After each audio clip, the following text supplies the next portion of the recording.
주님께서 여러분과 함께 루카가 전한 거룩한 복음입니다. 그 무렵 마리아는 길을 떠나 서둘러 유다 산악 지방에 있는 한 고을로 갔다. 그리고 지카리아의 집에 들어가 엘리사벳에게 인사하였다. 엘리사벳이 마리아의 인사말을 들을 때 그의 태안에서 아기가 뛰놀았다. 엘리사벳은 성령으로 가득 차 큰 소리로 외쳤다. 당신은 여인들 가운데에서 가장 복되시며 당신 태중의 아기도 복되십니다. 내 주님의 어머니께서 저에게 오시다니 어찌된 일입니까? 보십시오. 당신의 인사말 소리가 제 귀에 들리자 저의 태안에서 아기가 즐거워 뛰놀았습니다. 행복하십니다. 주님께서 하신 말씀이 이루어지리라고 믿으신 분.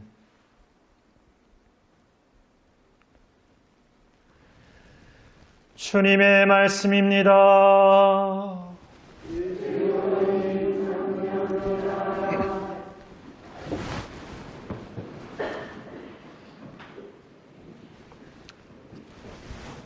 참 예수님, 잘 지내셨습니까? 며칠 날씨가 그냥 팍 추웠는데 그리고 춥기만 한 게 아니라 바람까지 그냥 제주도 말로 팡팡 불어가지고 이게 아유 진짜 겨울이 왔구나 하는 생각을 이렇게 하게 되고 또 눈도 막 눈보라도 날리고 하니까 겨울을 좀 실감하는 듯 이렇게 여겨졌던 시간입니다. 날씨가 따뜻한 오늘 같은 날씨도 좋지만 또 추운 때는 추운 대로 저는 좀 나름 운치 있다는 생각을 해보게 됩니다. 눈 오는 그 창밖을 보면서 이렇게 커피 한잔 하는 그 여유도 있을 수 있을 것 같고 나름대로 이렇게 뭔가 하는 그런 느낌도 있을 것 같은데 또 한편으로 이렇게 일하시는 분들이나 밖에서 활동하셔야 하는 분들은 그 추운 날씨가 좀 되게 좀 고되게 여겨질 수도 있을 것 같습니다. 그랬던 우리의 한 주간을 이렇게 보냈습니다. 그리고 또 새로운 시간들을 이렇게 보내게 됩니다. 우리가 이 삶을 이렇게 살게 되면서 나름대로 어렸을 때 그리고 어떤 때는 내 삶에서 어떤 것을 이뤄야 되겠다, 어떻게 살아야겠다라는 나름대로 이렇게 계획과 포부가 우리에게 있습니다. 꿈도 있고 또 희망도 있고 이렇게 있습니다.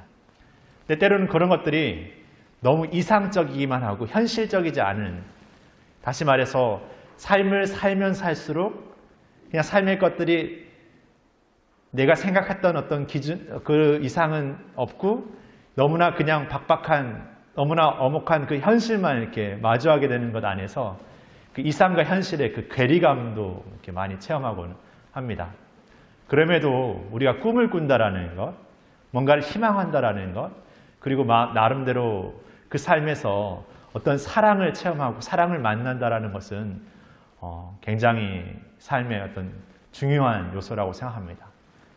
근데 오늘 우리는 그런 자신의 어떤 포부, 미래, 그 꿈을 온전히 송두리째 포기해버리고 자신의 사랑까지도 온전히 포기해버리고 더 나아가서 우리가 절대 포기할 수 없는 목숨까지도 내어놓겠다라는 한 사람을 만나게 됩니다.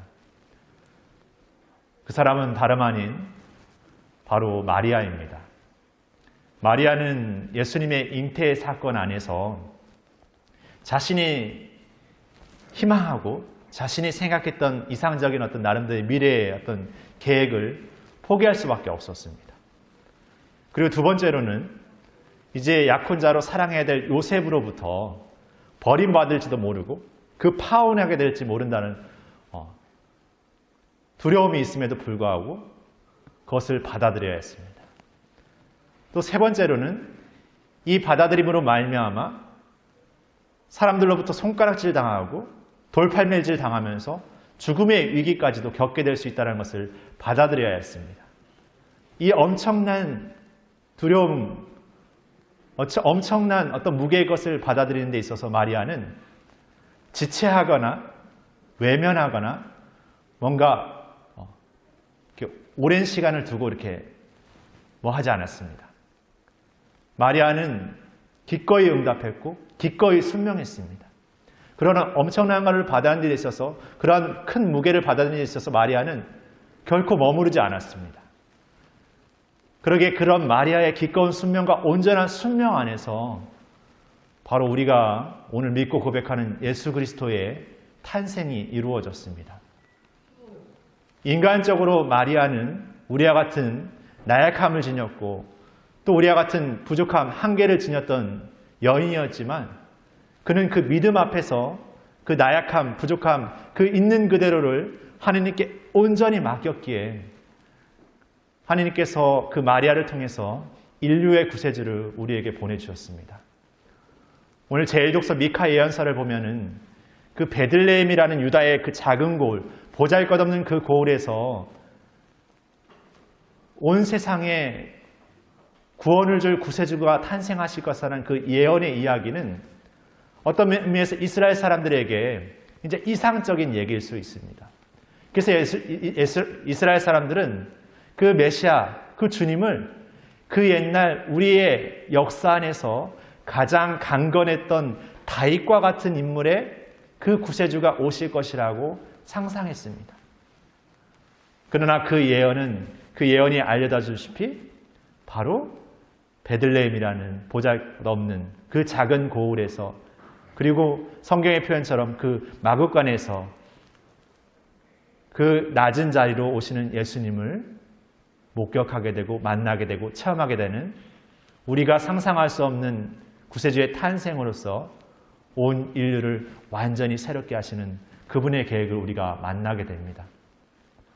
바로 그 계획은 그 이전의 예언자나 임금이나 어떤 나름대로 사람들을 이끌었던 사람들이 숱하게 이루었던 어떤 재물과 번제물, 어떤 업적으로 이뤄내는 삶이 아니라 단 한 번 자신을 온전히 바침으로써 이루어지는 십자가의 신비이면서 부활의 은총인 것이죠.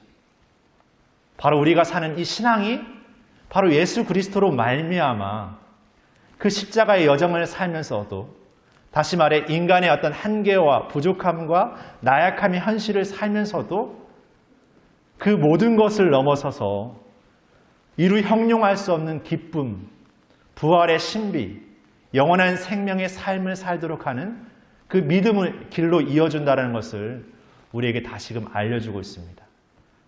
그래서 오늘 마리아는 자신의 모든 것을 봉헌하였고 모든 것을 포기해버렸지만 절망하지 않았습니다.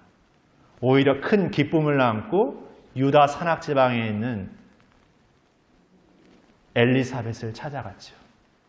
그 엘리사벳과의 그 만남, 그 두 여인의 만남 속에서 우리는 이제 앞으로 그 요르단강에서 만나게 될 예수님과 세례자 요한의 만남을 미리 앞서 만나게 됩니다.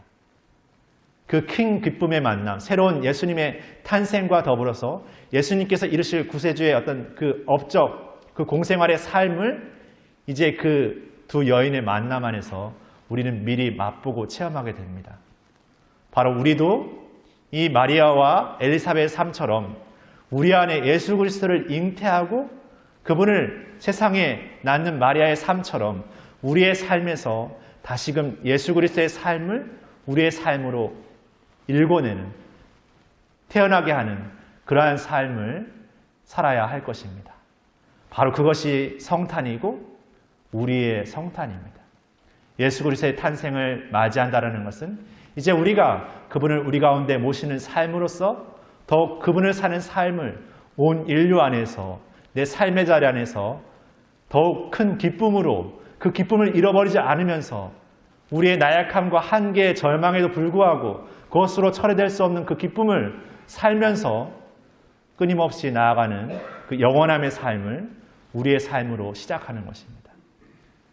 코로나로 여러 가지 어떤 삶의 어려움들, 우리가 위기를 겪고 있지만 그런 인간적인 한계와 어려움들, 현실의 어려움들에 굴하고 거기에 포기해버리는 삶이 아니라 진정 큰 기쁨, 영원한 기쁨의 삶을 우리 안에 품고 세상으로 나아가서 세상 사람들과 우리 모두에게, 서로에게 기쁨이 될 수 있는 삶을 더 용기 있게 살아갈 수 있는 그런 시간이 되었으면 좋겠습니다. 그렇게 예수님의 탄생, 예수님의 성탄은 우리 모두의 성탄이고 우리 모두의 기쁨이 되기를 소망하면서 이 대림의 마지막 여정을 걸어 나갔으면 좋겠습니다. 잠시 묵상하시겠습니다.